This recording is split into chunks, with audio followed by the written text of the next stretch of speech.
Mix by DJ Kanchan Raj, सफलता recording studio, Hajipur Vaishali. कोहरा घाट खगड़िया।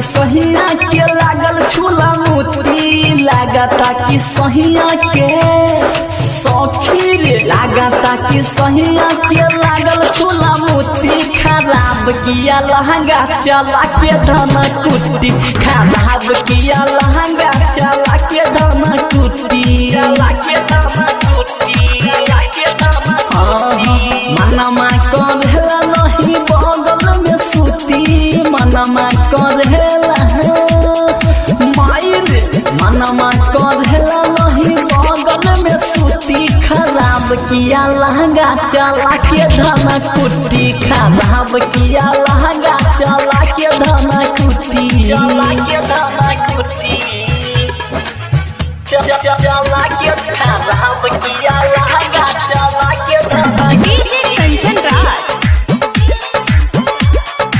हाजीपुर वैशाली।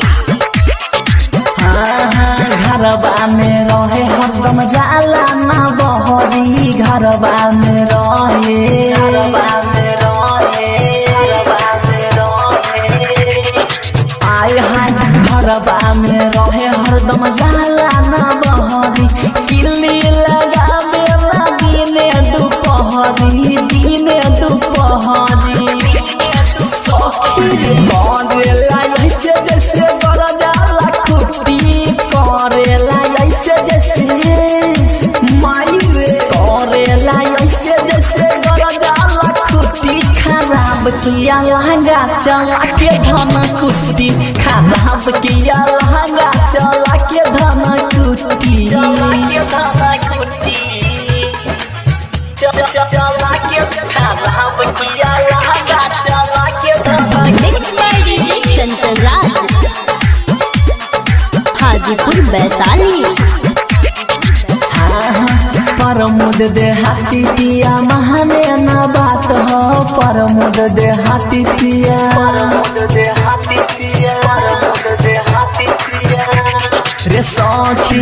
परमुद दे हाथी पिया महाने ना बात हो, हमके जगा बेला सारी सारी रात हो, सारी सारी रात, सारी सारी रात।